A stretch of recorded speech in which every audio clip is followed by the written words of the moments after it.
Mr. George Roger-Boaty. Mr. George Roger-Boaty. My name is Roger Boaty. Mr. George Roger-Boaty.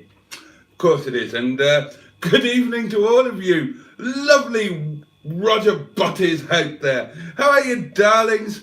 A very warm welcome to Wednesday. A very warm welcome to Wednesday Night Live with me coming into your eyes and your ears, both aurally and the other one, visually or whatever. Yeah, direct from Windy Bottom here in the Peak District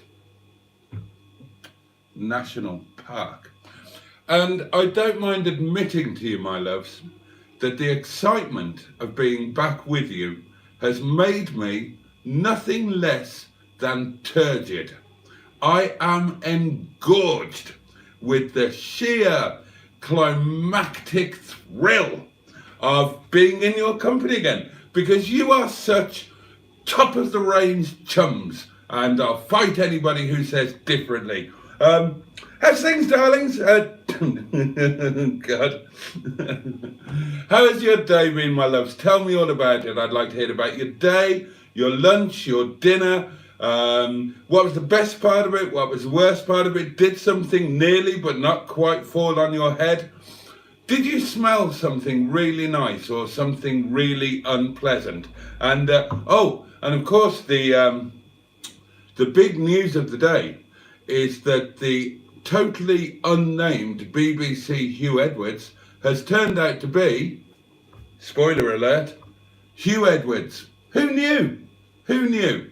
Well, about 15 million people throughout the United Kingdom. That's who knew, myself included. Everybody knew, but there you are. It's all out in the open now, and what do we think about that? Should we talk about that?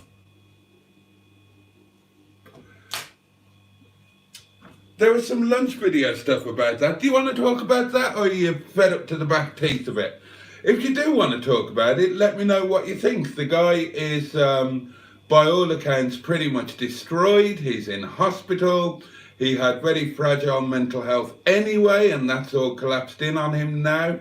God knows what issues he's going to have with his family, having been somewhat publicly outed as, how can we put this, not 100% straight, shall we say. And at the end of the day, he has, as I alluded to the other night, he's not actually done anything illegal.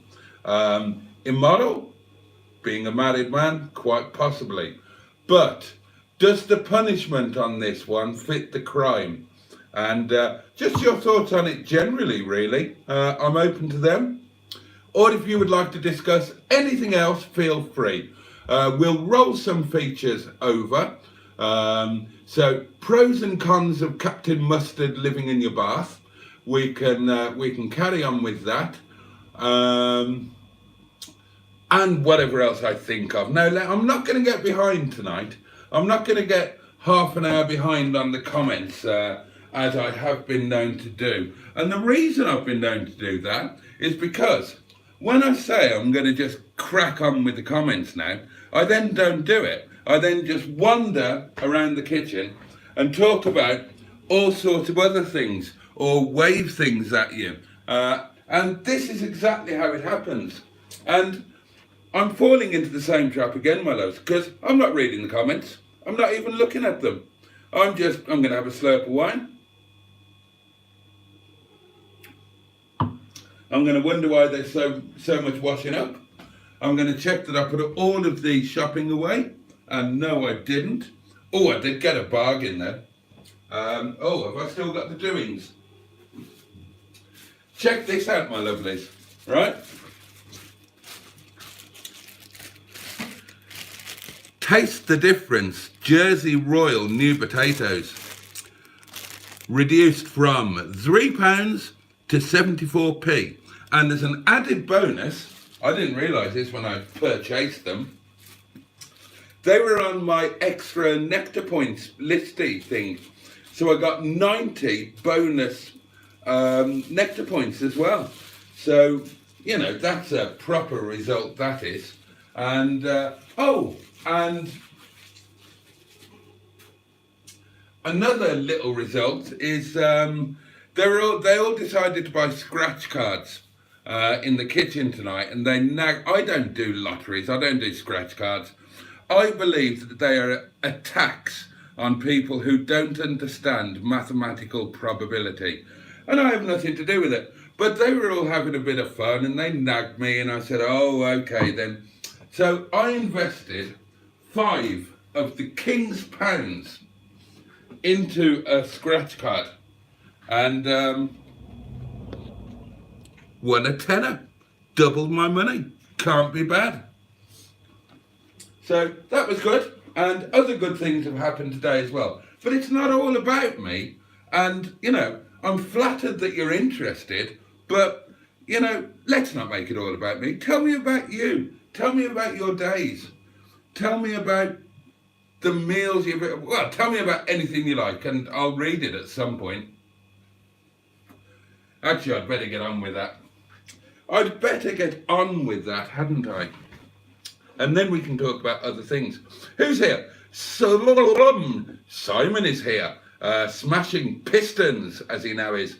And he weighs immediately in with a haiku. At last he's here, for a day we waited for. As Mike says, tosser. Lovely. Barry is here and says, blimey. Barry is here and says, Pryn hound dar everyone, sut may, and the same to you. Matt is here, aka Longman, and says hello. Bad Books is here, says good evening all. Longman says cue music, and I did. Cheeseburger's here and says evening all, he's late again. Is he creating an OnlyFans? I wasn't late. 30 seconds, maybe. I was reading some doings, DMs. There have been things happening again at Mustard and Boaty do cars today. I told you there was going to be. Simon says, who is Borge Godjabotti? Oh dear. Hubby is here and says, good evening, and then something I can't read out. Matt says, don't panic, he's here. He's not locked his keys in the car because he's not a numpty. I haven't done anything numpty-ish today. Touch wood. Today. Oh, that's an interesting noise, isn't it? Oh, that brings back memories, actually. Quite happy ones. Anyway, enough of that. Yeah, I haven't done anything numptious today, I don't think. Neil Gibbons is here, says hello all. Cheeseburger says don't freeze your keys, I will try not to. Simon says cheeseburger, oh fans. I've been baking and doing it all wrong. I thought it was only flans. No, Simon, it's only flange. That's what it is. Mike is here, Classic Wheels Wales. Hello, Jason. Hello, humans. The lovely Trisha Alderman is here and says good evening to everyone. Good evening to you. And you're right, Cheeseburger, I won't get 35 grand for that. Simon says, Classic Wheels Wales is Mike, enters the room, and with a bellowing and heartfelt roar shouts, Tosser! Cheeseburger had a bacon, lettuce and tomato sandwich for lunch, and that's all. Oh dear. Hugh knew, says Matt, and yeah, indeed. Well, everybody bloody did, didn't they? And I quite like the fact that some of the BBC presenters, accidentally on purpose, gave his name away on air. I thought that was quite amusing.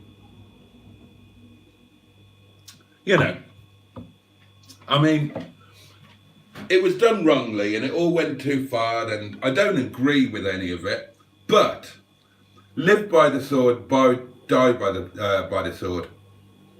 If you're going to earn hundreds of £1,000s a year as a public figure, then, you know, screw the loaf a bit, you know, be a bit more careful. And if you're not going to be careful, and if you are going to do that sort of thing, then, you know, this is what's going to happen. I'm not saying it's correct. I'm not saying that I agree with it.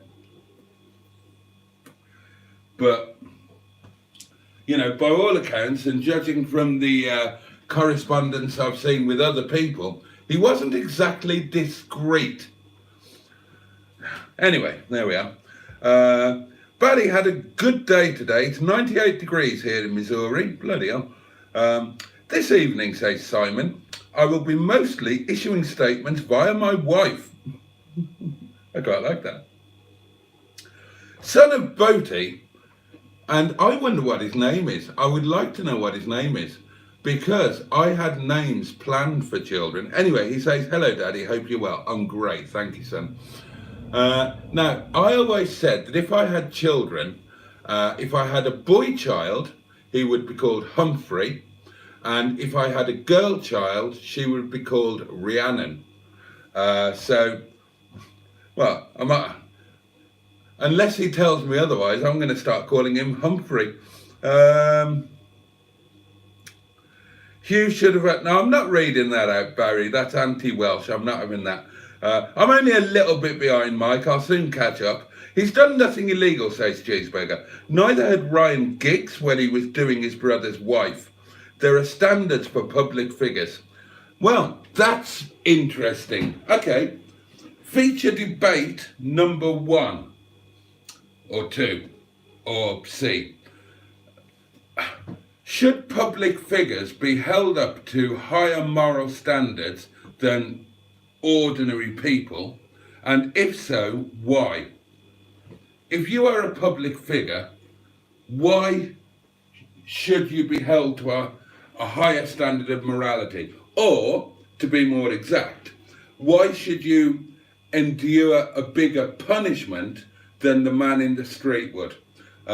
Especially if it doesn't relate to what you're doing. Now, who are you talking about? Ryan Giggs. Now, if memory serves, I think he was or is a footballist, right? Now, as far as I'm aware, footballists are not held up as moral examples. And their fame and their fortune comes from their ability to kick around an inflated pig's bladder fairly accurately, which, you know, I think is an absolute nonsense, of course. But if they behave in a certain way in their private life, what's that got to do with their profession?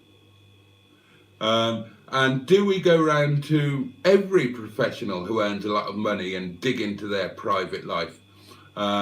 If you had a heart disease and your heart specialist was the best in the world, but you found out he was shagging his secretary, would you say, oh, no, strike him off, cast him aside?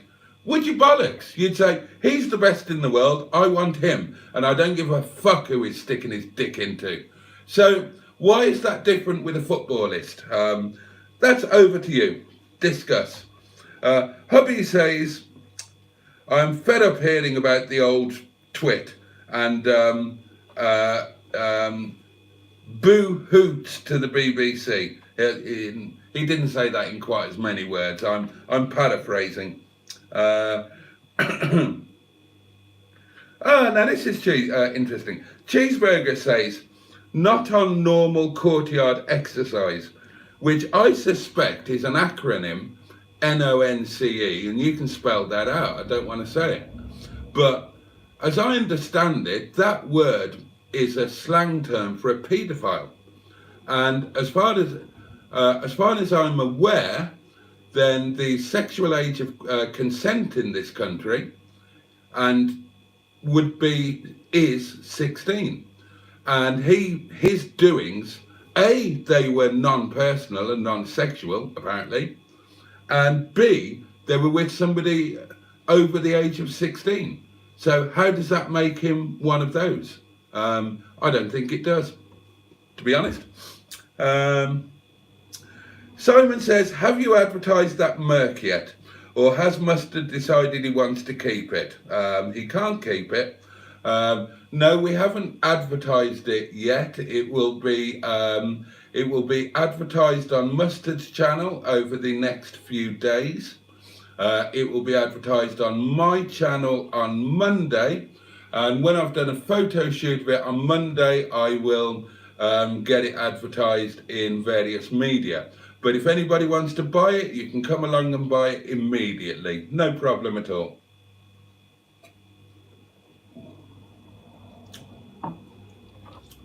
We also have the ZS is now fully up for sale, the Stepspeed, and that's available immediately. And we now have a Streetwise, rather a nice one. Well, rather a good one. Anyway, head gasket just done, plenty of MOT, and that is going to be available immediately as well. All three cars are available tomorrow.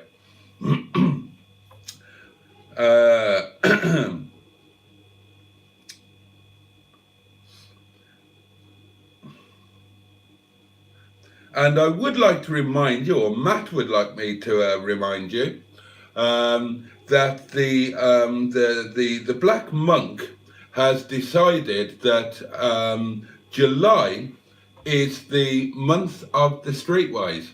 So everybody, or at least one of you, get out there and buy a Streetwise. And I can strongly recommend the one that I'm selling as your ideal Streetwise of choice. It's a very decent car. You'll be buying it from a nice person, me, two nice people, me and Mustard, and you can come to the yard and I will make you some Momo. So there you go. You get Streetwise, you get to join in Mott's month of the Streetwise, and you get a really good lunch.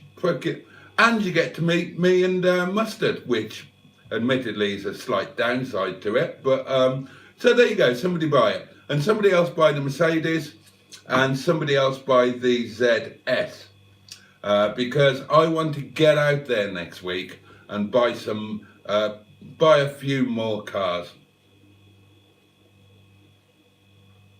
So let's get the decks cleared, let's get them sold, let's get some people enjoying their wonderful motor cars, and I will go out and buy some more.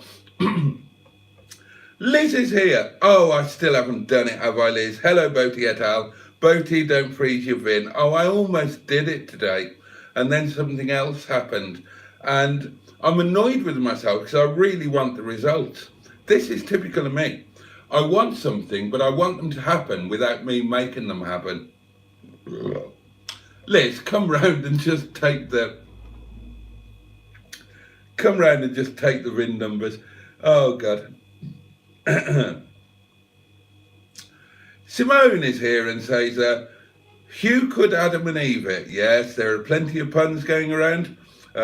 Huey lewd in the news, says Simon. I bet Hugh is off colour tonight, says Matt, which is the best one I've heard so far. That's a good one, Matt. Stephen S. Paul is with us and says, evening undesirables. Harsh but fair. That's the title right there, says Simon. Huey lewd in the news. Oh yeah, don't forget you've got to name the stream tonight in some words. I'll screenshot that. Not massively keen on it because I'll be honest with you, darlings, this whole thing, not the thing itself, but the social media thing, and when I say the social media thing, I mean Twitter. I mean that absolute cesspit of a den of toxicity, Twitter. And I, for one, will be delighted if Threads puts Twitter out of business. But yeah, the whole Twitter thing, it's left a really bad taste in my mouth, which, you know, allegedly Hugh might have done to some other people. For all we know. Oh no, oh God, I'm joining in. Oh dear. So do come up with some titles. Cheeseburger says, next feature, whose wife would you like to do? Wife whap. Yeah, I'm up for that. I'm up for that. Wife whap. God, this could get some of us into trouble. Well, I'll start off with wife whap. She's not technically a wife, she's a partner. Lisa Hogan, Jeremy Clarkson's missus. I'd love to have a go on her. So there you go. There's your starter for 10. Feel free to confer. I'm sure I can think of some more. Oh, it's like that old Peter Kay joke, isn't it? That one with him and his his missus is trying to get him to name his fantasy woman. And he's saying, no, you're all I want, darling, you're all... No, this is just for a bit of fun. You can say, you won't get into trouble. And he said, oh, okay, Barbara from work, or her sister or something. Yeah. Fantasy women aren't so much of a fantasy when they're that close to home. Ryan Giggs is an optician, is he not? Oh, I stand corrected. For some reason, I thought he was a footballist. My name is Camel Daddy, says my alleged son. Yeah, well, I'm going to call you Humphrey. It's a father's privilege to name his son. But I'll only call you Humphrey if I'm angry with you and you're in trouble. If you're in my good books, I should call you Humpy. Humpy. I've always liked that. I really wanted a son so I could call him Humpy. You know, with a name like Humphrey, you stand a chance of becoming Prime Minister. You're not going to do that if you've got a name like bloody Brooklyn or Prestatyn or one of those silly bloody names. I like good old-fashioned names, and it was always going to be Humphrey for a boy or Rhiannon for a girl. Still would be, not that it could ever happen now. Well, not that it could ever happen back then, as it turned out. Simone says, what about the footballist who was biting people? Totally unacceptable. I remember that. It was Mike Tyson, wasn't it? Yeah. Bit somebody's ear off. I'm not sure if it was during the game or during half time. Perhaps he mistook him for an orange. I don't know. Simon says, didn't mean that. I guess it's because they have influence over a lot of folks. A bunch of football fans aren't going to care if you've slept around. But if a footballist does it, it might be seen as more acceptable. Why? Why? Again, the question is why? And does a footballist... All right, let me put it this way, right?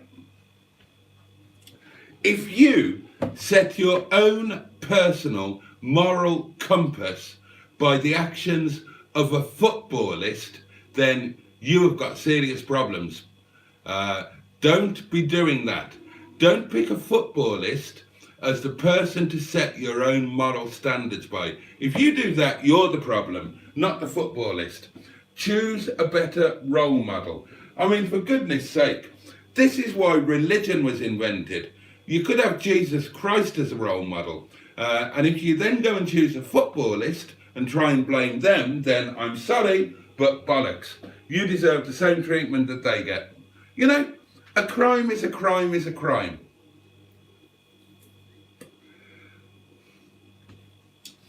If a famous person shoplifts, should they get a harsher sentence? If a famous person does 33 miles an hour in a 30 mile an hour zone, should they lose their license instead of getting just 3 points? No, you will all say no. They should get the same punishment as we do. So why should it be any different if they fall over and their little tinkle happens to slip into somebody else's spouse? Or they invest some of their hard-earned money into some marching powder? You know, why? Why? I don't get that. If you're setting yourself up as a role model, maybe. If you say, I am the Son of God, I am Jesus Christ, and then you go around shagging whores and sticking cocaine up your hooter, maybe. But if you're a footballist, there's nothing in the contract that you signed with your football club that says you've got to be the best human being on earth, or not to the best of my knowledge anyway. And how has that all changed anyway? Right? Go back a few years. George Best shagged anything that moved. James Hunt shagged anything that moved. Right? Did they get into trouble? Did they fuck? So what's the difference now? They were just sports stars, personalities, characters.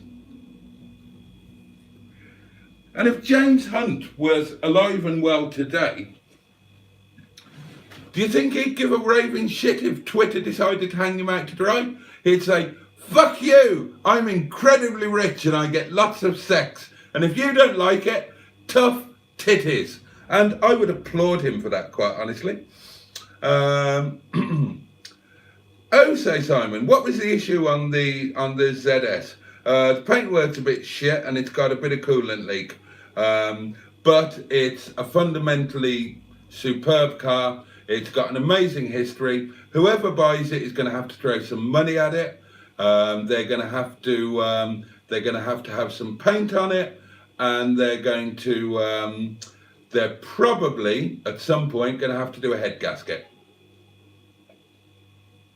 But it is a seriously rare car.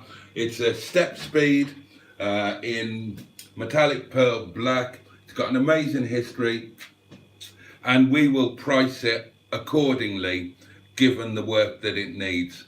So, you know, I mean, it should be a 2.5 grand car all day long, and it's not going to be anything like that. It's not even going to be 4 figures.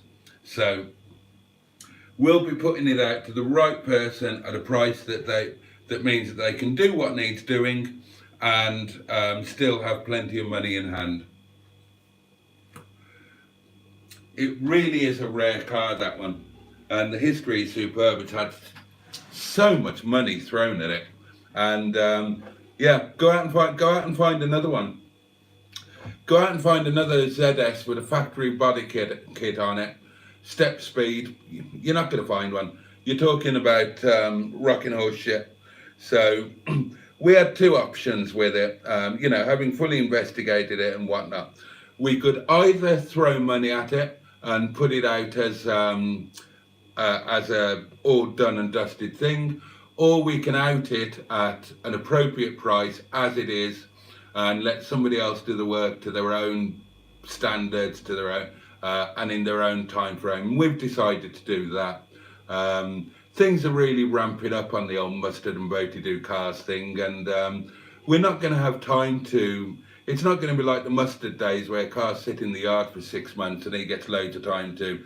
We're going to be whizzing them in and out, and So yeah, the ZS is going out as is, and the Streetwise will also be going out as is. We're not going to do any fancy rectifications on that or anything. They'll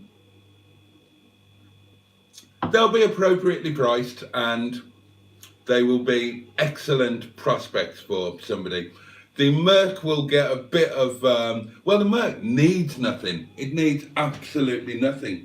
You know, the Merc is a time warp car. It was, they do rot. They do rot, the old 190s. And this one hasn't, because it was owned by a specialist doctor in London, and it was stored underground, undercover. So it's probably the most solid Mercedes 190 around today, or certainly the most solid unrestored one around today. There's not a mark on it. So it'll get a little bit of work done on the paint, get a bit of wax on it, but it's just ready to go, really. And it's going to be a stunning car for somebody, and they are really sought after. Oh. Cheeseburger lets Simone know that it was Luis Suarez that she was thinking of, and asks, have you seen his teeth? And Simone answers, I'd rather not, to be honest. And that's fine. Stephen S. Paul says, we've got loads of those 190 Mercs here at work, along with a few of the wagon variant. Well, I'm very surprised that you've got a few of the wagon variant, Stephen S. Paul, because they never made a single one. So if you've got a few of these cars that were never made, then you're doing surprisingly well. I'd be interested to know how they came to be, because the 190 famously was one of the few Mercedes that there were no other variants offered. There was no estate, there was no two-door coupe, there was no convertible, nothing. So I would look at those wagon variants somewhat carefully if I were you. There'll just be a 190 saloon and somebody welded a bit of estate onto the back. Longman says, seems weird he sold the Streetwise after only having it such a short while. There's a perfectly valid reason behind it. Turned out that due to a new hobby and a slight change of circumstances, he needed a larger car, which he now has. Cheeseburger says, Vin, go to the clinic. Results in 48 hours and cream will clear it up. A stream name from Liz. How is lewd in the news and other doings? Well, that's a slight improvement. Simon says, wet road, torque steer, wheel lift, and other clickbait titles. Yours for only $9.99 a month for 12 months. Yeah, I needed some views. I needed some views, so yeah, I put a clickbait short up. And I'm not proud, but neither am I ashamed. And what genuinely happened there, as channel members will find out shortly after this live stream, I took Stigbürt out today, and the road was a bit damp and it was slightly uphill, and I planted it. Well, I planted it in first, and then I planted it in second, and as soon as it got to peak power, then the front wheels just lifted and he skewed off. And so yeah, I mean, technically there was torque steer, there was wheel lift, and there was wheel spin. But yeah, it was a total clickbait title. I fancied picking up quick and easy 1,500 views, because I've got certain figures that I don't like to drop below. And if I don't reach those figures with normal videos, guess what? I put a short up. And the shorts are a bit of a double-edged sword, because they do what people dislike them for fun. Give them the old thumbs down. So they do cane your like percentage, which can alter the algorithm. But, and I've studied the stats very carefully, I pick up a lot of subscriptions from shorts. So any downsides from the shorts, I'll take them because I get subs. It depends on the type of short, but some of the shorts that I've put out, they've done so well for bringing subs in. And not all of my, oh, a light going on there. Sorry, I'm looking outside. Not all of the shorts are clickbaity. Some of them, like the little clips of Mustard and Boaty, they do brilliant for subs. Yeah, they really bring them in. So I hated shorts to begin with, and for a long time I refused to do them. And then I did them and then deleted them. But as soon as I found out a way to hide the shorts from my homepage, so if you go onto my channel, the only way you'll see the shorts is to click on the shorts tab. Otherwise, you don't see them. And as soon as I found out I could do that, then I've been banging them up there. They don't earn any money. They earn about 7 or 8p for about 2,000 views. And they do give you like/dislike percentage, a bit of a kick in, but they bring in views and they bring in subs, or the right shorts do. So I'm going to keep on doing them. Where did I get to? Neil Gibbons says, when you're that much like Clarkson that you want to podger his missus. I just really like her. I like Irish women. I married one, for goodness sake. And she's really long and slender, and I like that. And she's quite funny, and I like her voice. Yeah, I'd like to have a go at her. Shoot me. It's nothing to do with Clarkson, per se. I mean, I'll be honest, if I was going to choose somebody to engage in that sort of thing with, Clarkson wouldn't be my first choice. He'd be my first choice to get drunk with, or one of my first choices, and he'd be one of my first choices for a road trip. Actually, feature number 4, who would your fantasy road trip be with? And I'm just trying to think. My honest answer to that, I'd want more than one person in the car with me, because, to be honest, and I know this is going to be a bit boring or verging on the weirdly sycophantic, but my first choice for a road trip would always be Mustard. We have such a laugh together. Most of it you guys never see. But when we're on our own together, oh my God, we have such a laugh. And he would be my first choice for a road trip, but I can think of lots of people that I'd love to have kind of sitting in the back seat with us while we go on our road trip, but that's me. Who would your choice be for a, what should we say, 5-day road trip? And you can have anybody you like, but they've got to be alive and current. You can't have dead people. This isn't a mobile version of Corpse Swap. And don't forget, you've got to name the show. And buy the Mercedes, or the Streetwise, or the ZS. Motwap works better. Married or taken, worth a podger. Oh, yeah. Well done, Matt. I like that. Mop-map. Cheeseburger says, wife wap, or Motwap, as we're now calling it. Certainly not Megan. No, I don't think I would either. Oh, but there's one that he does approve of, and it's a wagwap. Louise Redknapp, whoever that is.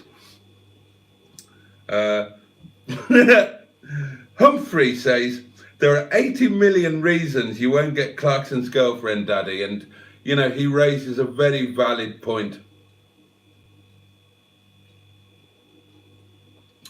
And I approve of that. I approve of that. People say that you shouldn't marry people for money or this, that, and the other. Bollocks to that. You know, if you make the effort to get rich, I believe that you deserve to reap the rewards. And I've told you this story before. Cheeseburger will know this place. The Green Dragon at Sanborn. When Rich and I were both living in Cook Hill, we often used to go down to the Green Dragon at Sanborn. And I know I've told you the story before, but bear with. Incredibly beautiful new barmaid. Obviously, I dive in there. As it happens, that day, I'd driven there in a Fiat Panda. Don't ask. I've told you that story before as well. But I turned up in a Fiat Panda, tried chatting her up, got nowhere, absolutely nowhere. The next night, I went down in my Giallo Fly yellow Ferrari 355 GTB. Chatted her up again, she came home with me. And I approve of that. You know, I think that if you make the effort to get rich, then you deserve those little perks. And it's not all one-way traffic. I've dated millionaire women, and the fact that they were millionaires wasn't entirely, what's the word, inconsequential. That's the word I was going for. Not entirely inconsequential. Now, when I went out to the States and lived with Robin, then Robin was a millionaire, and because she was a millionaire, she had beautiful cars, and she lived in a penthouse on North Lakeshore Drive, which is like the most expensive real estate in Chicago. So when I shacked up with her, I was living in a millionaire's penthouse and going to the places that a millionaire goes to and living that lifestyle. Now, would I have had quite the same experience if I'd have shacked up with the girl who was working at the local 7-Eleven and living in a dodgy downtown one-bedroom apartment somewhere in the Loop? Probably not. So, you know, let's be honest about it. People say money doesn't matter or shouldn't matter, but in the real world, you know, it does. It does. And you can agree with that or disagree with that. And, you know, I would say it shouldn't matter. It doesn't matter to me these days. I'm as poor as a church mouse, and I don't make any genuine efforts not to be poor because it doesn't matter to me anymore.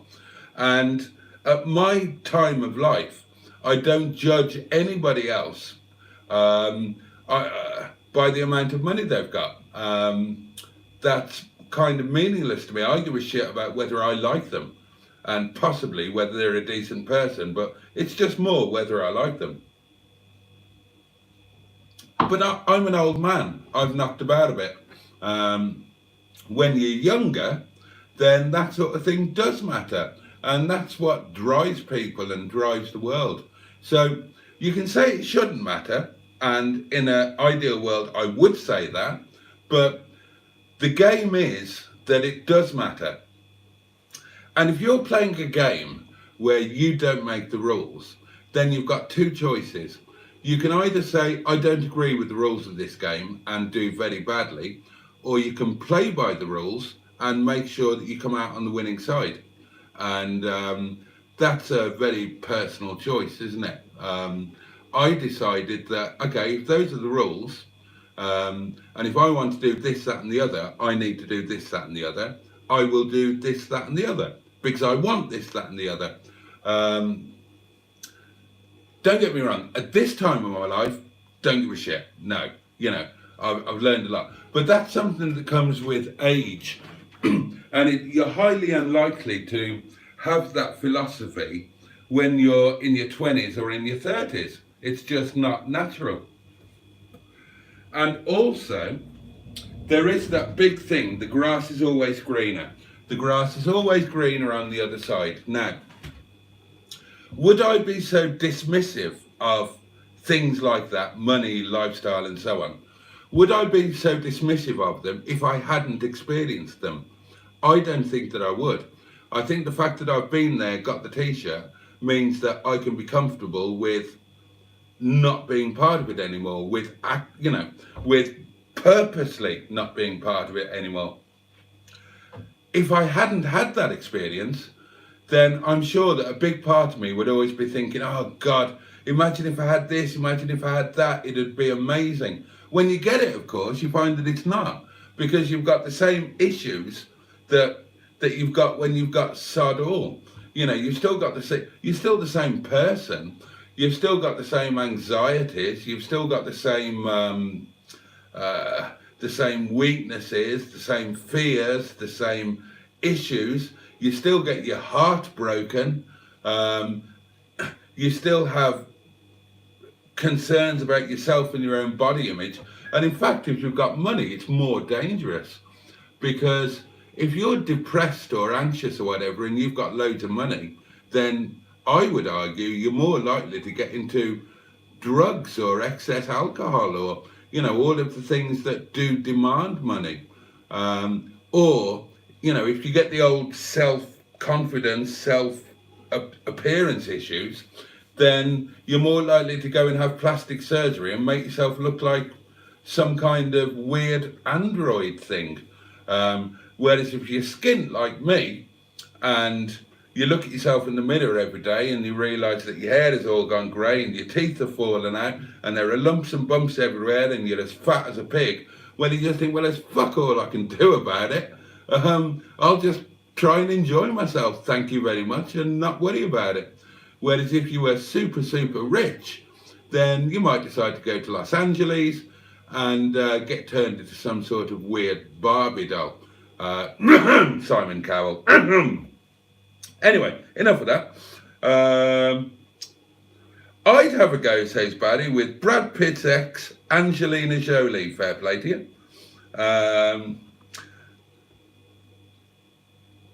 Footballer, you tosser, says Mike. Oh, and Humphrey says it's footballer, Daddy. No, footballist. Now you're asking two different questions, Boaty, says Simon. You asked why not if it was right. Hey? There's one rule that covers all this. People are idiots when around other people. Oh, okay. Jolly Juju, and welcome to you, says kids and vulnerable people watch and sometimes look up to famous people in it. Yeah, but that's not the famous person's fault, is it?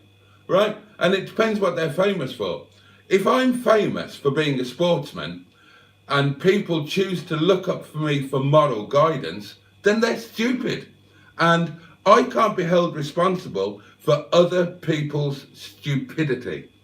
Right? And that's how it works. You know, they need better education or parenting or something. You know, that's a parent's job. That's a school's job. That's the wider family or society's job. Somebody should be telling these people, look, footballers are people who happen to be really good at something, and the reason they found out that they were really good at something was because they were too thick to become an investment banker or a successful entrepreneur.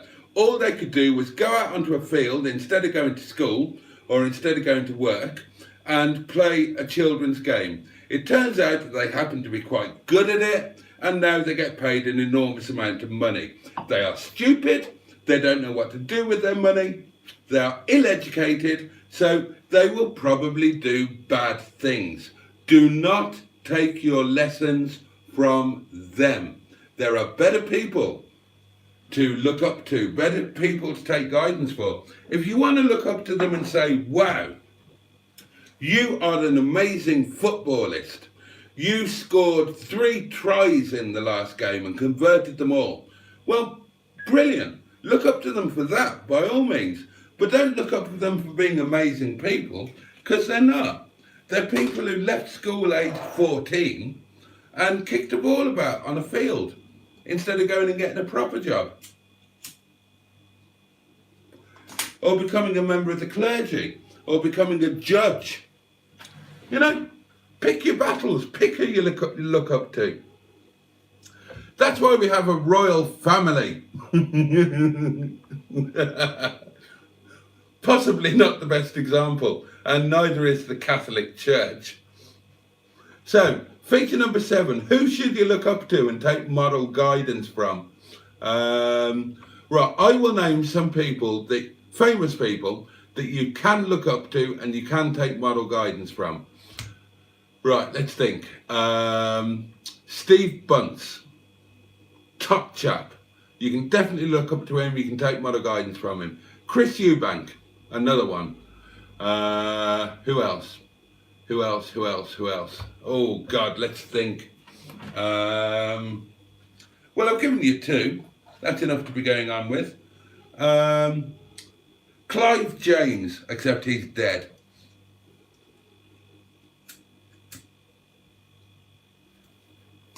John Noakes is dead. Let's try and think. I'll think of one more person that's alive who you could reasonably look up to and take model guidance from. Oh, so sorry. Let me think. God, it's harder than I thought. Hang on.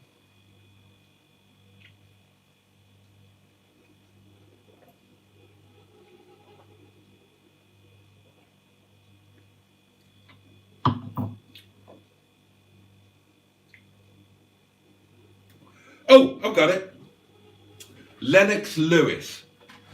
Lenny the Lion. There you go. So look them up on Twitter, look up to them and follow their model guidance. Oh, and also good evening, says Jolly Juju. Good evening to you, my lovely.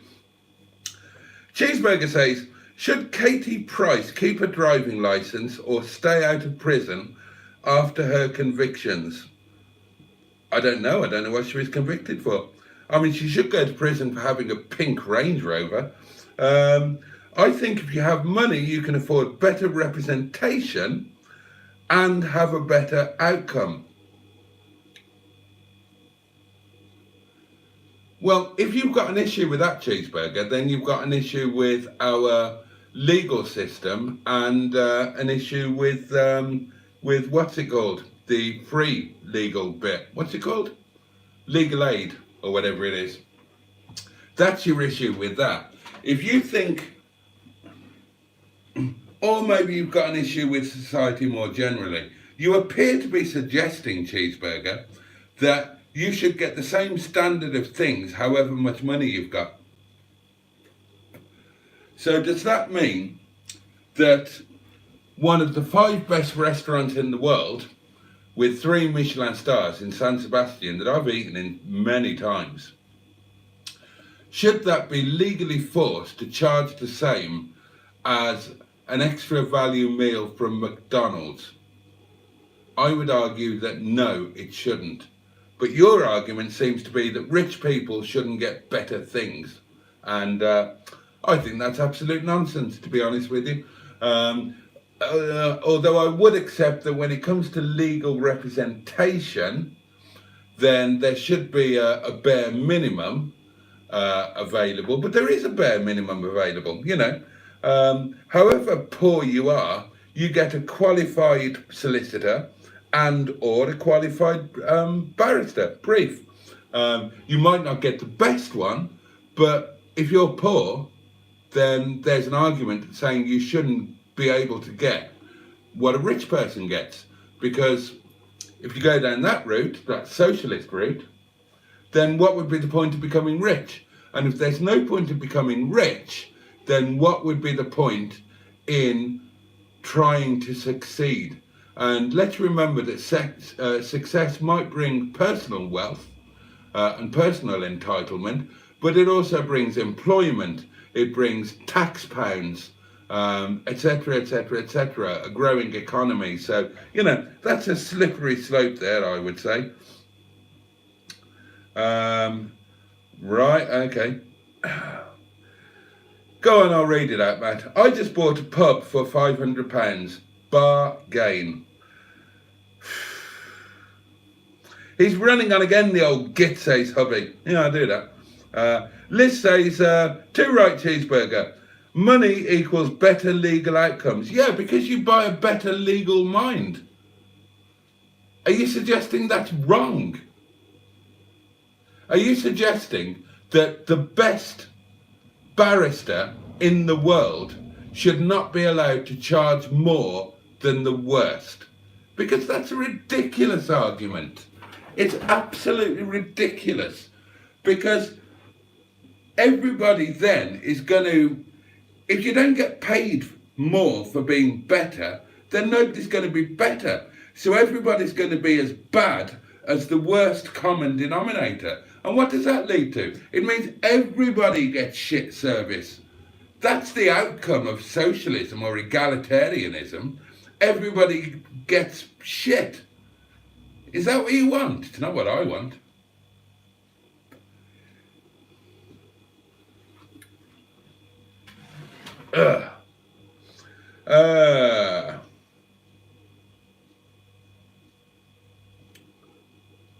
Cheeseburger says, Mustard and Boaty do cars. Looks like Mustard and Boaty do sweet FA. Bollocks, Cheeseburger. We've been working our asses off over the past month or so, and to good effect.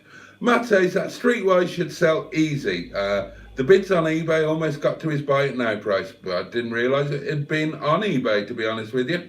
But I agree, it will sell very easily indeed. It's a nice thing. It's the 4-seat model, which I prefer. The only problem with the Streetwise, darling, is it's silver, and I want it. Of course I do. It's silver, and I haven't got a Streetwise. And let's not forget that July is Mott's. It's the month of the Streetwise. And that's not me saying that. That's the Black Monk himself. So, yeah, Monday's going to be awkward. Let's hope it sells before Monday. Otherwise, you know I'm going to want it. You know I am. Oh, and Derek will be for sale on Monday as well. Because I'm taking Derek back to the yard, and that is my time with Derek finished. I will be coming back from the yard in something different. I don't know what. Ideally, it would be Brian Johnston, if we can get him done. If not, it might be a Streetwise. It might be a Mercedes 190e. We shall see. Might be something completely different, because we are trying to go to the seaside on Monday to buy a car in the Mercedes and make a sales video out of a road trip to the seaside to buy a car.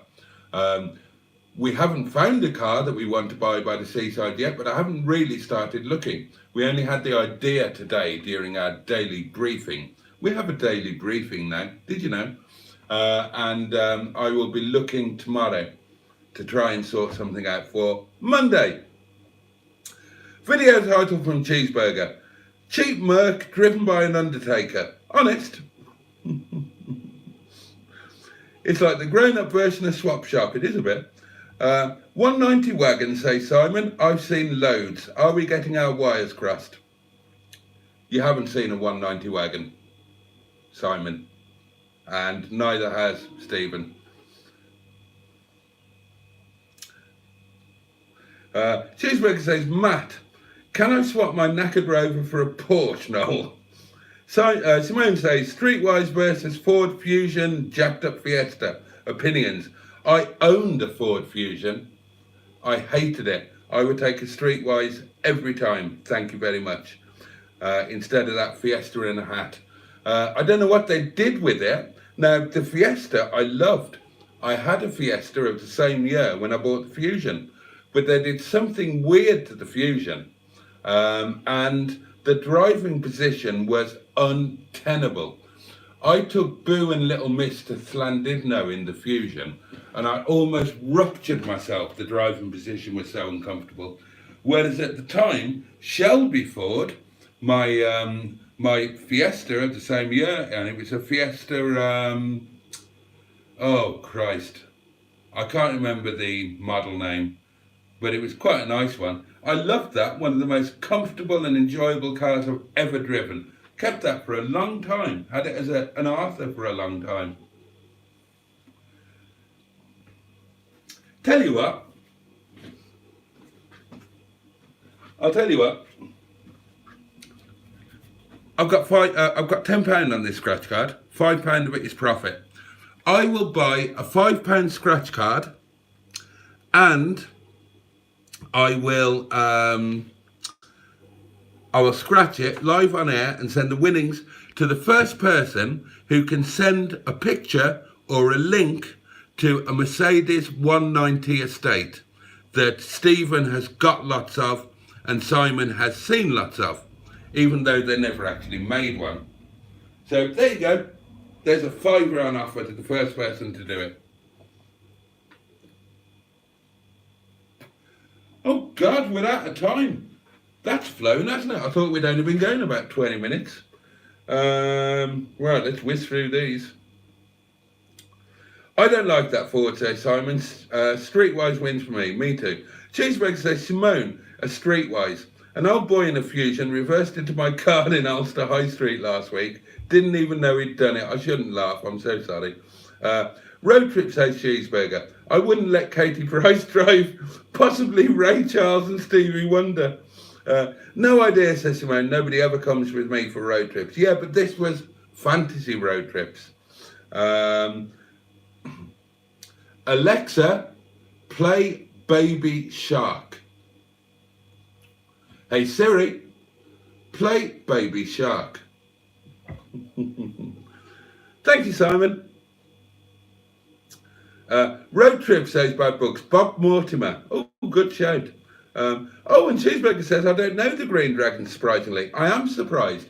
It's the village pub in Sambourne, right on the village green, which is that triangular green, and the pub is right there. I think it's the only pub in Sambourne now. Simone says, I'm seeing my very favourite friend tomorrow, meeting up for coffee. That's lovely. Here we go. Mike straight in on the road trip. Linda Lusardi and Kathy Lloyd. Great road trip. Well, I don't know about companions on a road trip, but if you came to Pottering, I'd take Kathy Lloyd in a heartbeat over Linda Lusardi. I never got the appeal of Linda Lusardi, whereas Kathy Lloyd, oh yes. Oh my God. It was like winning the lottery when you went to the fish and chip shop and your buttered sausage and chips, possibly with a spring roll and a spicy potato, was wrapped in page 3 with Kathy Lloyd on. Oh my God, a good meal and a wank all in one. Wonderful. Happy days. Fantasy road trip, says Barry. Martin Withers Raff. Jensen Button and Lee Child. I only know one of those. Live title, says Cheeseburger. Do you fancy a ride in my Panda? That's not a bad one. Simone says, Jensen Button is such a nice guy. He certainly appears to be. I've never met him, but he always comes across as being a lovely chap. Simon says, right, enough for me tonight. Have a good time, people. And Mike says, good night. Tosser. Good night, Simon. Good night, Simon. Good night, Simon.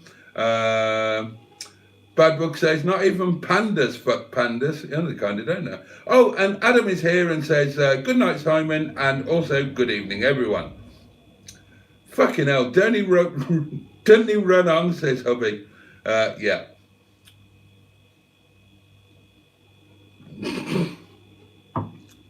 And then he got told off by son of Boaty saying, Humphrey, don't swear at my father.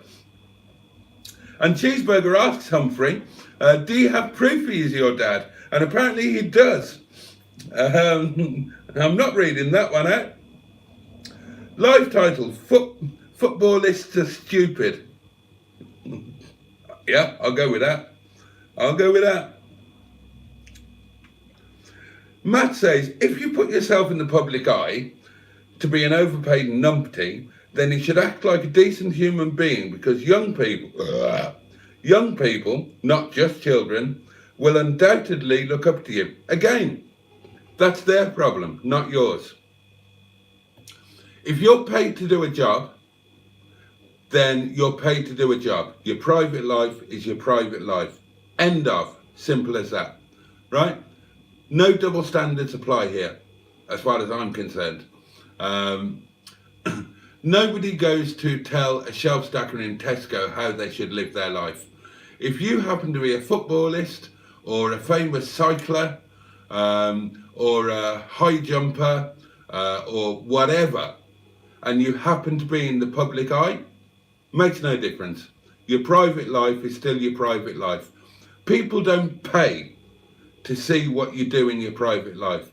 They pay to see what you do for a living. So your only duty to them is to do your professional duty to the best of your ability. Your personal private life is your personal private life. And where do you draw the line? How do you define public eye? I've got videos that more than 40 people have watched. There are currently more than 3 people watching this live stream. Technically, you could say that puts me in the public eye. Should I change my behaviour? Should I bollocks? Should I bollocks? Does that entitle you to have a go at me because you don't agree with how I live my life? Does it arse? No. If you don't like it, watch a different channel. If you don't like a particular footballist, don't watch their games. You know, you're not forced to do it. Don't look up to them. Ask your parents or your responsible adult for advice on how to live your life. Don't look up to some random sports star or television newsreader. They're doing a job. They're human beings. They're people with the same weaknesses, foibles and failures that we've all got. Just because they're doing a job, don't assume that they are the Son of God. It's ridiculous. Oh, and Adam says, the famous people are just people too. Yes, thank you.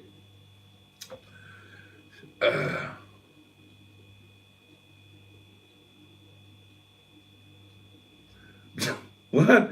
Stephen S. Paul says, sadly, I was addicted to drugs. I drank 2 bottles of cough medicine a week for 2 weeks once. I still live with the shame. I think we've heard worse. Matt says, if you're rich and healthy and can't be happy, then as someone who would just take the health from that equation, I say, fuck you. Right. Again, I take issue with that. You might be rich, you might be healthy. Does that mean that you can't have an unhappy love affair? Does that mean that you can't wish that you were taller? Does that mean that... Right. As far as I know, President Zelensky, the president of the Ukraine, as far as I know, he is rich, Matt, and he is, as far as I know, he's rich and healthy. So by your argument, if he can't be happy, you say, fuck him, right? His country's at war. His people are dying. You think he should be happy? And you think you're entitled to say, fuck you, if he's not happy? There's more to life than that. The only people who say that being rich or being healthy are enough to make you happy are the people who haven't experienced both at the same time. You know, everything else in life remains a constant.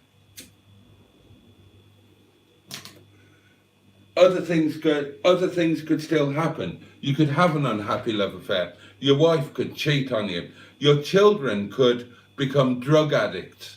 You know, you're still rich, you're still healthy, but your kids are fucked up. You know, there are all the issues in life that all of us have to deal with, irrespective of the level of our bank balance. And to say fuck you to somebody because you think that the fact that they've got money in the bank and their health is okay means that they should ignore any and all other problems that might be going on in their life is just wrong, I think. So I respect your opinion, but I disagree with it 100%. King Charles is the best, says Humphrey. Oh, and Simone asks, is Jeff Capes alive? I think he is. And Matt says, King Charles does have a great name, doesn't he? Cheeseburger says, SOB, it's a great restaurant in Worcester. SOB? Oh, don't know. Oh, this is interesting. Mike, Classic Wheels Wales, worked for Lennox Lewis in the 90s. Well, we'd like to hear those stories. Legal Aid says, Simone, I prefer Cherry Aid. Humpy says that Matt is very silly. And Matt says, I most certainly am. I'm glad it gets noticed. Oh, and Bad Book says, Simone, yes, Jeff Caves is alive. He lives at Stamford and has a very bad back, so walks on sticks. Oh dear, poor chap. What have I missed? Asked Jaden. Well, you know, we're just about to go, so you've missed an hour and 10 minutes of everything. Cheeseburger says, justice shouldn't be about how deep your pockets are. Interesting that the statement by Hugh's alleged victim, who was desperate for money, came from a top lawyer. Justice shouldn't be about how deep your pockets are. Well, in theory, justice isn't. We have the jury system in this country, and that is supposed to be 12 good men or ladies or derivations thereof who are good and true. But you will get some advocates who are better than advocates, who are better than other advocates. Should they all charge the same money? Of course they shouldn't. Of course they shouldn't. Should a 3 Michelin star restaurant charge the same as a chip shop? Of course not. The chefs are better. They've trained harder. They've worked harder. They've made more of an effort. Of course they should get paid more. And the same is true for lawyers, or barristers, or briefs, or solicitors, whatever you want to call them. A good mechanic should get paid more than a bad mechanic. You know, all of these people who make these arguments about how things should be the same, irrespective of income, you can guarantee that if you made that happen, I promise you, they would be unhappy. They would be unhappy. Imagine, let's say that it was a lottery which school their kids got sent to, and their kids got sent to the worst school in Britain. Would they be happy? Of course they wouldn't. They would say they don't deserve to go to that school. They should go to a better school because I live in a good catchment area where there are good schools, or I can afford to pay for private education. They should not be badly educated. And these will be the same people who will make the arguments about services and things being equal throughout the wage range. And yeah, every time it applies to them in a less than good way, they soon change their mind. That's why socialism has never taken off. Because nobody wants to be on the bottom rung of the ladder. And if you equalise everything so that everybody's on the bottom rung of the ladder, it just means that nobody is happy. If you've got lots of rungs of the ladder, then the people at the bottom are less happy. The people at the top are potentially, in certain areas, more happy. And that's a better system. It's got to be a better system when some people are okay, rather than everybody being in the shit, because some people think it's not okay for the people that, for whatever reason, do a bit better to have, in some respects, a slightly better life. And there are ways around all of that. Anyway, I've got a great life and I haven't got 2 pennies to rub together. You know, you've just got to be a bit, oh, I don't know. I need to stop rattling on, read through this comment, and we all need to go to bed.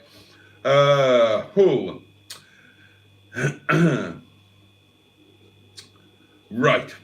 The legal representation isn't what needs to be questioned. It's the judges who pass the sentences that should be held accountable. They are held accountable, Matt. There's a thing called the Court of Appeal. There's a thing called the Supreme Court. There's a thing called the European Court of Human Rights. There's a thing called the Judges' Council. They are held to account. So to say that they should be is pretty silly, because they are. Maybe they should be held to further account or higher account, but judges don't just get away with doing deliberately bad judging, believe it or not.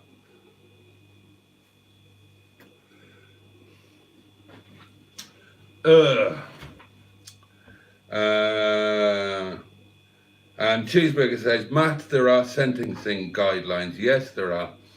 Matt says, yeah, but a lot of celebrities get very light sentences.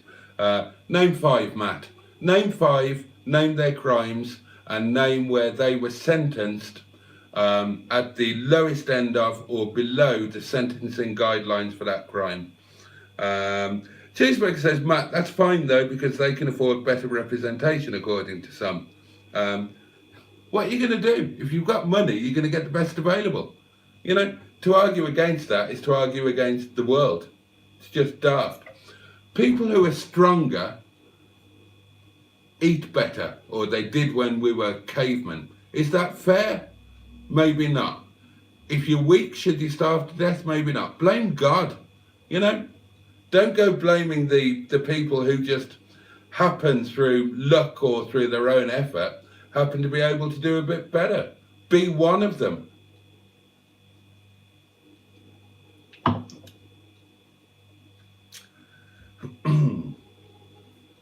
Cheeseburger says 190 estate, same as a P6 estate. Yeah, they never made one.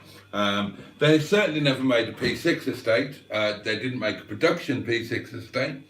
Other companies made P6 estates or shooting brakes, and there might have been a prototype, but it was never a production car. Same with the 190. So I shall look forward to seeing all of these 190 estates that Stephen owns and that Simon has seen. Mike says, good night, Jason. Good night, humans. Been nice. Jolly good advice. Bad Book says, Cheeseburger, P6 estates exist, coach built. Yeah, coach built, not factory production cars. All sorts of things exist that have been built afterwards. You can't count them. Oh, and Cheeseburger says, yeah, exactly. Live title, a good meal and a wank. Stephen S. Paul says, his flatulence is right about the 190 wagon. There wasn't one. It's the 300, the wagon. But still, we do have a few here at work. Not mine, they belong to the big boss. Cheeseburger says, 300s are a bit bigger than the 190. Humphrey says, how much for the Mercedes 190? 3,995. Simone says, good night, everyone. Matt says, but you're not a footballer. You can't compare yourself to one. Children watch sports. They shouldn't be watching middle-aged men do YouTube. I can compare myself to a footballist, Matt, because I was also a professional athlete and quite a famous one. So, okay, I did a real sport. I didn't kick an inflated pig's bladder about, but I can absolutely compare myself to a footballist. I was a professional athlete. I was famous. I was on television and everything, and I was successful. So why can't I compare myself to another sportsman? Live title, Boaty has issues. Humphrey says, I'm rich and I don't want to be poor. The end. Matt says, but is Zelensky the right man to be president? He's an actor, not a politician. So if he's unhappy, he perhaps should have thought about the job he took on. Just saying. Right, Matt, again, let me educate you. You might want to Google a word called democracy. He was voted in. That's how it works in some countries. The people vote for their leader of choice.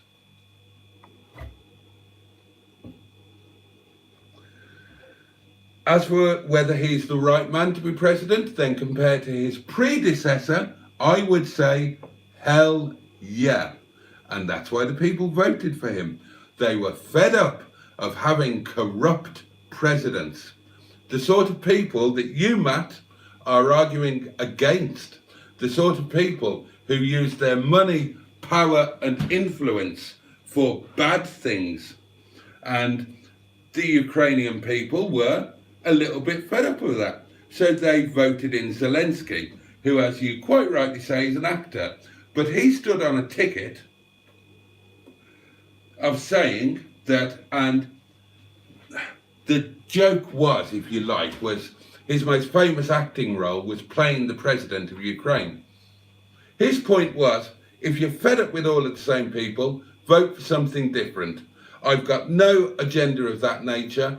I will come in and I will genuinely do the best job that I can for you, the people. And I would argue that he's doing exactly that. I would also argue that he's an incredibly brave and principled man. Braver than I would be under those circumstances. So to answer your question, is he the right man to be president? Hell yeah. I would say absolutely yes. And if it wasn't him, then I would go for either Vitaly or the other Klitschko. One of them's mayor of Kiev. One of them would be fine. I'd go with them. They're good chaps. But yeah, I support Zelensky 100%. God almighty, it's 20 past midnight. I've got supper to think about.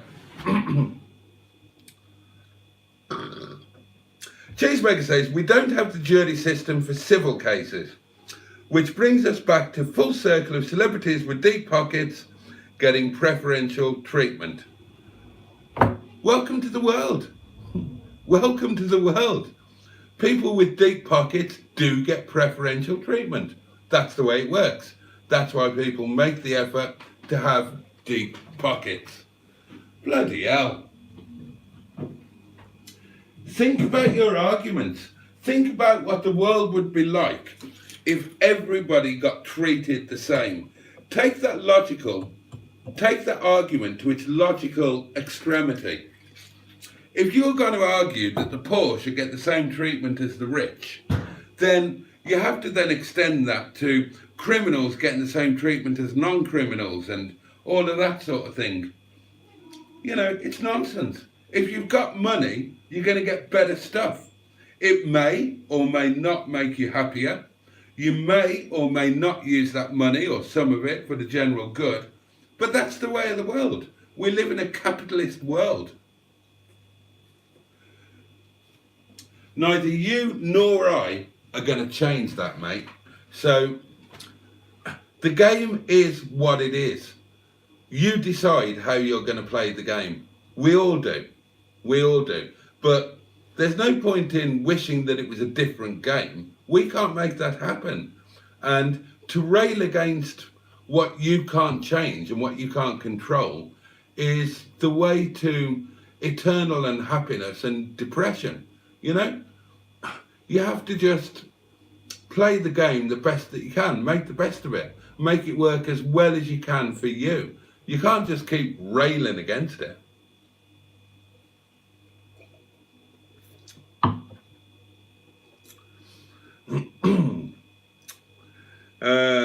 Cheeseburger says, I don't agree with socialism, and I equally don't agree with bloated capitalism either. Edward's on 600k a year for reading autocue. You know,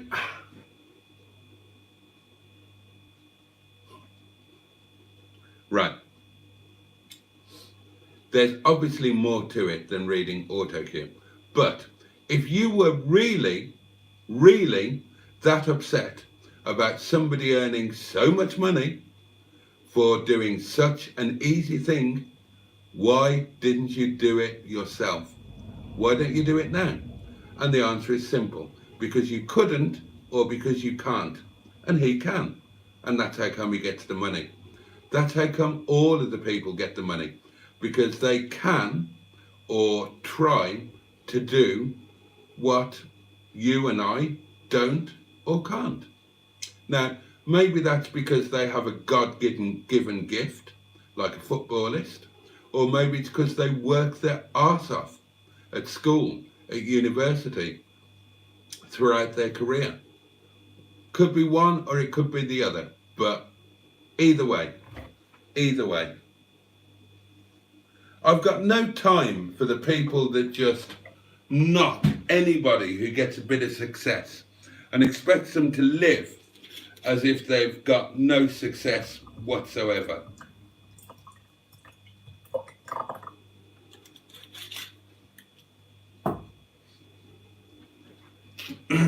James, J Among Cars, really good YouTuber in my opinion. He's got plenty of money, he's got lots of nice cars, and lots of people watch what he does on YouTube, right? Should he not have a nice car? He works his bollocks off on YouTube, and he worked his bollocks off to acquire the skills to do what he does on YouTube. So should he not have a Ferrari? Oh, he's got deep pockets, so he gets a Ferrari. I have to drive around in a Ford Fiesta. Where's your argument? Are you going to go up to him and say, you shouldn't have a Ferrari? I know that you work harder than other people and do it better than other people, but you shouldn't get a Ferrari just for working harder. You should have to drive a Ford Fiesta so that we are all the same, whether we work hard or develop our talent or not. It's bollocks. It's bollocks. Oh, dear me. And going back to the sports thing, right? You try being a professional sportsman. I sacrificed my life for my sport and I reaped some of the benefits.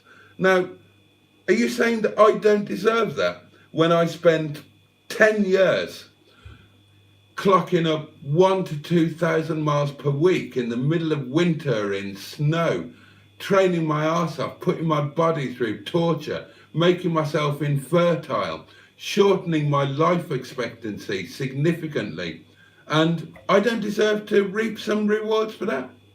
Oh. And if you think I don't deserve to reap rewards for that, or if you think footballists don't deserve what they get, don't support them, right? They get paid enormous amounts of money because people pay enormous amounts of money to watch them. Now, if you don't think that's right, and if you don't want them to have that money or that influence or that success or whatever, don't support them. And then the advertisers won't pay for them, and then they probably won't do it if they're not earning all of that money. Maybe it'll go back to the old days, the Olympics, when everybody was an amateur, except they almost never were. They were on paper an amateur. Oh, we need to. I wish this was a 3-hour live stream. I could talk for hours on this. Was the judge who under-sentenced Belfield held to account? That was widely reported. No idea. Don't know who the judge was. Don't know who Belfield is. Don't know what the crime was. But I'll look it up. I'll find out. The Pastafarian blames God. Yeah. Blame the God of your choice. I certainly hold my God, the FSM, responsible for things that are wrong, but equally I understand them. He's an alcoholic. What do you expect? But he's God. I can't change that. I just have to live within the world that he created, however flawed it is. And whoever your God is, or whether you don't have a God at all, that's what we all have to do. We live in a flawed world, and we have to make the best of it for ourselves and for those that we care about. What else can you do?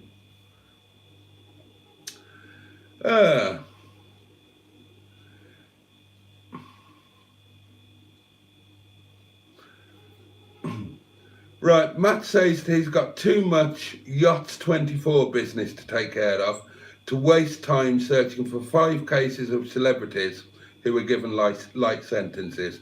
So basically Matt is saying that a made-up thing between him and a couple of guys trying to say that next year is going to be the year of an old car that very few people cared about is more important than people being under-sentenced, which he is saying is a really important thing. So, I mean, I think we can all see how very, very silly that is. But I'm glad that you are occupying yourself with this fantastically important year of the Streetwise business. And I'm sure that that will put all of the world to rights. And I'm sure that all of these under-sentencing things to which you allude, but which you can't be bothered to actually point out, I'm sure they're all very real indeed. And he then says, so you're saying the people are to blame for Zelensky being unhappy. You're making yourself sound silly with everything that you say. The reason for Zelensky being unhappy in the way that I alluded to, i.e. his country being occupied, his people being killed. Do you really need me to point out who's responsible for that, Matt? Well, in case you haven't watched the news lately, it's the Russian government. It's Vladimir Putin, and it is every single Russian who is part and parcel of one country invading another country, ruining their country, killing their inner... I'm fucking annoyed about this. You really want to fucking make light and argue about a country... Oh, I'm not even going there. You're talking absolutely ridiculous bollocks. And frankly, you should be fucking ashamed of yourself for that comment there. And then doing your laughing emojis after it. I made it quite clear why Zelensky would not be happy. And for you to make light of that with everything that's going on in the Ukraine just is a joke that is less funny than some other jokes. Democracy or corruption in the Ukraine, that's what's kept them out of the EU and NATO. Well, they've been accepted into NATO on a fast track, and they will be accepted into the EU. And it has traditionally been corruption in the Ukraine, and now it is, we hope, a case of democracy.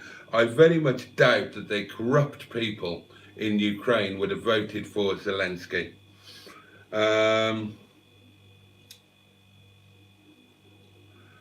I'm not reading all of this shit out.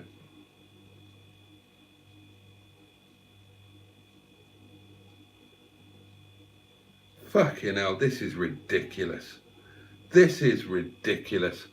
God almighty. Some people are just so bitter. Because most celebrities, and this is Matt again, most celebrities have jobs through people they or their families know, nothing to do with hard work. Have you ever heard such bollocks? Most celebrities achieve their success and it is nothing to do with hard work. I've never heard such bitter shit in my life. If I had more time and if I was less hungry, I would go through all of the celebrities that I personally know and I would point out to you how fucking hard they grafted, the shit that they went through, the years of not being celebrities and the years of graft and poverty and working through shit, but you don't deserve it, so I won't, and I'm hungry.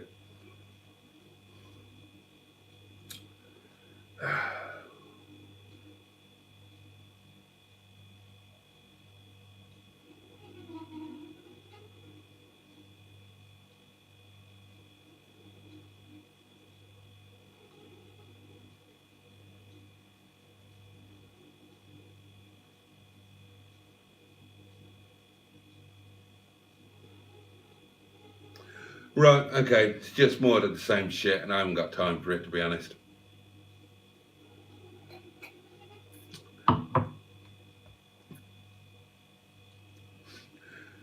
Cheeseburger says that he will point out to me all the people that he knows who graft and are on below the minimum wage. Don't point them out to me, Cheeseburger. Point them out to the government, to the authorities. There is a reporting track that you can go through if employers are paying less than the legal minimum wage. It's not my job to put that right. You are correct that if that is happening, it is not correct. Report the employers. It really is that simple. We have a government in place. We have a representative democracy in the UK. We have a legal minimum wage. If you personally know people that are working for below the legal minimum wage and you have not reported it, then you are part of the problem. You are condoning it and you are allowing these employers to exploit their employees. I don't know anybody who works for less than minimum wage. If I did, I would report it because I would agree that it is not acceptable. But if you think it's not acceptable and you haven't reported it, then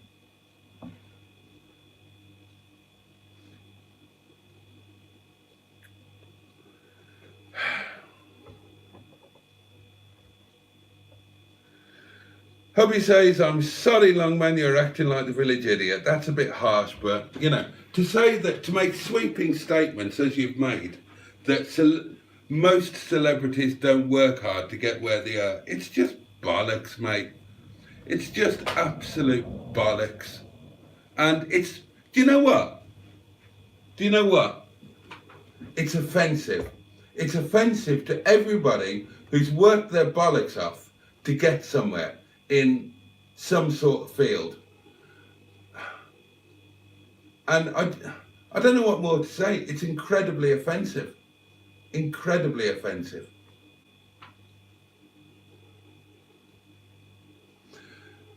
Cheeseburger says, it's not that simple, Boaty. If the choice is some money or none at all, what do you do? Entitled right-wing views. Well, I'm talking about you, Cheeseburger. I'm talking about you, Mark. I'm not talking about the people who are earning less than minimum wage, right? I understand that some money is better than no money, right? That is not the point here. The point is that these people are being illegally exploited. And you, Mark, you are the one who's talked about righteousness and justice for all, but you have just put on record that you are aware of these people earning less than minimum wage, but you have not taken any steps to report their employers to the authorities, or you haven't said that you had. So doesn't that make you just as bad, standing by? As it said in the Bible, that all it takes for evil to triumph is for good men to stand around and do nothing. So if you're aware of these practices, report them. You can do it anonymously. Nobody will know that it was you.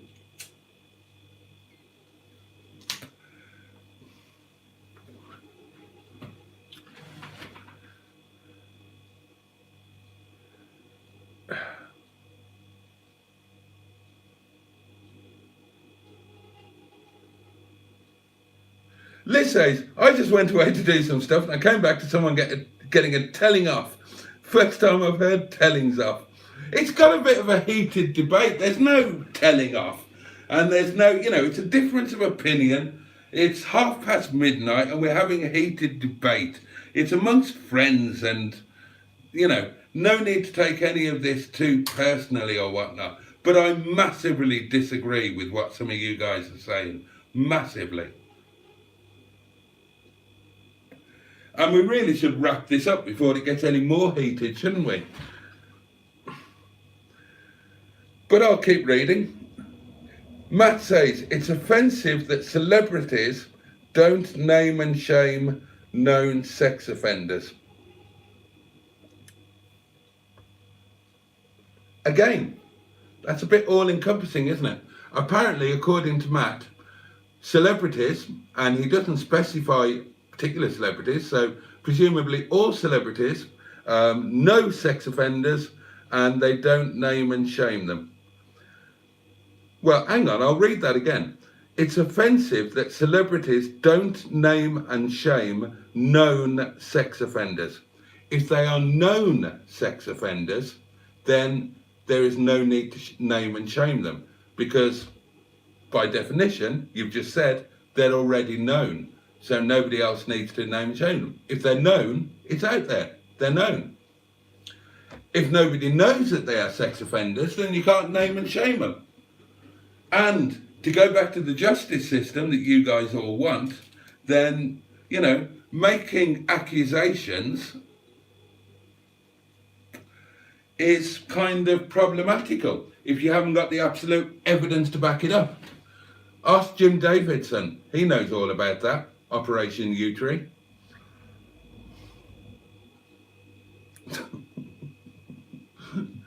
Oh, God above.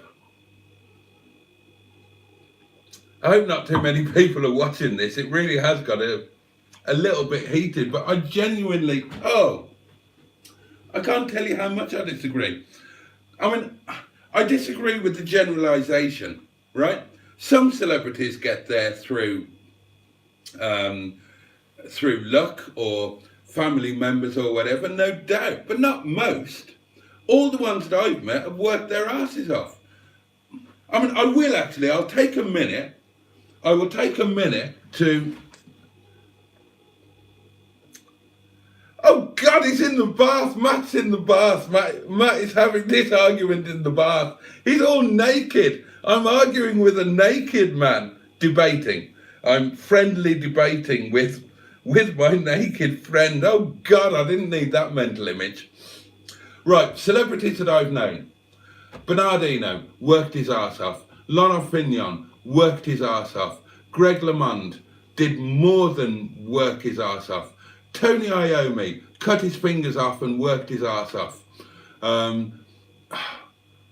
I'm running out of celebrities. Jasper Caddick worked all of the clubs, worked all of the dodgy clubs, worked his arse off, persevered, honed his craft, blah, blah, blah. Who else do I know? God, it's too late at night and I've had too much wine to go through my head. Wyn Evans, my mate Wyn Evans, worked his arse off. Nothing to do with celebrity. Nothing to do with family or friends. Yeah, he got a big leg up when he got the Go Compare gig. Go Compare! Why did he get that? Because he was the lead tenor of the Welsh National Opera. Why was he the lead tenor of the Welsh National Opera? Because he worked his arse off at it. That's why. It's nothing to do with... Oh, God. Right, I'm going. I'm going before this gets too out of hand. Look, okay. We should be able to have a healthy debate without any overt falling out. So let's just remember that this is a late night debate amongst friends, and I emphasize the word friends because I love Matt to bits. I think he's as wrong as a blinkered buttock over what he's been saying, but I love the man, and he's the loveliest guy that you would ever meet. Most of you have met him now. You're becoming a bloody celebrity, Matt. People know who you are. People recognise you. People come up to you. You're a bloody celebrity. How did you do it? And when you start earning money from your celebrity status, I bet you bloody upgrade your lifestyle. I hope you become massively successful, Matt.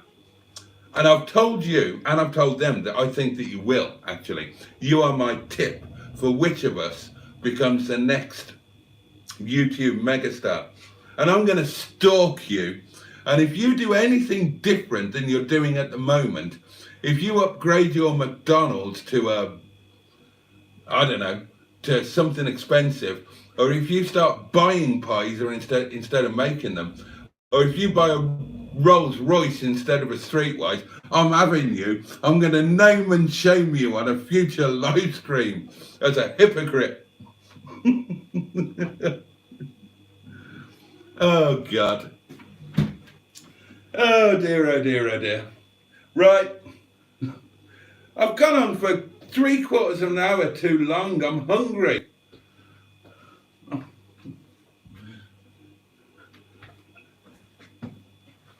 At midnight, I was supposed to be doing my daily diary. That's not going to be happening. Right, come on, let's bugger off. Let's all bugger off. I imagine the debate might. Well, that I do agree with you on, Matt. Burger King is too expensive for what it is, but if I had more money than sense, I would totally go to Burger King over McDonald's. Every time. And I won't name and shame you for doing it as long as you take me with you and buy me a double Whopper. Oh God. Oh, the daily diet is not going to happen. I'll have to do that in the morning. Oh, and I was hoping to go to Graham's tomorrow, and I've got to go to the post office because I didn't go today. Oh, balls to it. We'll worry about it in the morning. Let's bugger off to bed, my lovelies. Or get out of the bath if we're mad. I can't believe you've done all of that in the bath. You've totally ruined all of the pleasure for me. I was enjoying our heated debate, and now I can't. I've just been shouting at a naked man. There's a title for the live stream. Disagreeing with and shouting at a naked man. In fact, that's what it's going to be. That's what it's going to be. Oh, God, let's go. Let's go. Unmute it, you idiot.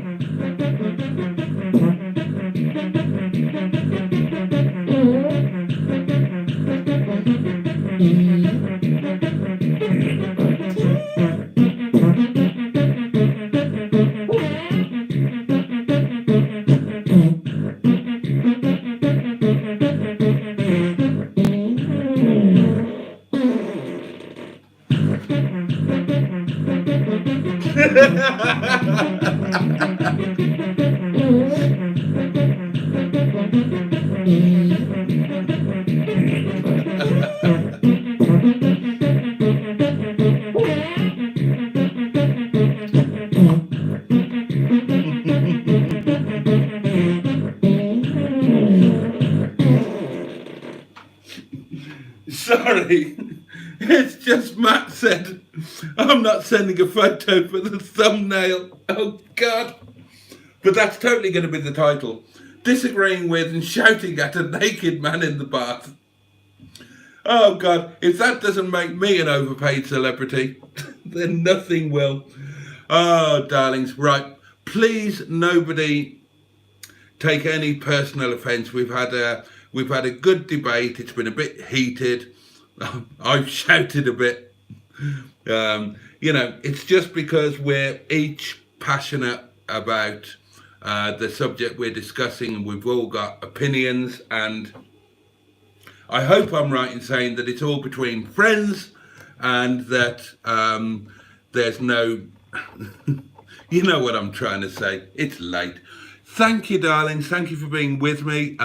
It's been fun, and then it was interesting. And God, listen, all of you, much love to you all. Have a safe and peaceful night. Take great care of yourselves, whether you're rich or poor. And if you are rich, go into the shop and say, I'll have one of the large ones.